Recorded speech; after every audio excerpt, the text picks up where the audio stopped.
এই রোদে কি কাজ করা যায়? আর এই মারানিরা শুধু আমার এই কষ্টের কাজই দেবে।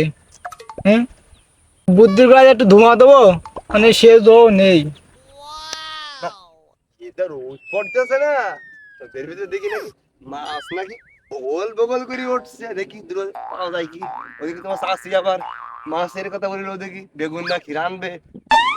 হ্যাঁ, ভাইবো দেখছি, ভাইবো এই দাদা তুই তো দেখায় লজ্জা শরম বেহা তো কম হয়েছিস রে। কেন?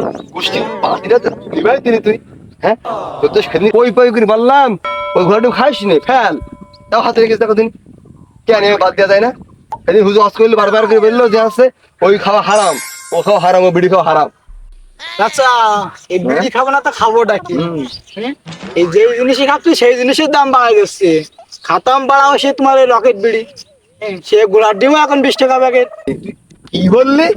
কেন ওই বিড়ি বাদ দিয়ে থুইয়ে গু খাওয়া যায় না? গু গু চোখে পড়ে না তোমার তো? হ্যাঁ, হারামির বংশ কানেকার। কি বললে চাচা, কি বললে? গু খাবো গু? হ্যাঁ, বিড়ি বাদ দিয়ে যদি এখন গু খাই, সরকার যদি শোনে যে বাংলাদেশের মানুষ বিড়ি খাওয়া বাদ দিয়ে গু খাচ্ছে, তো গুর দামও বাড়াই দেবে। হ্যাঁ,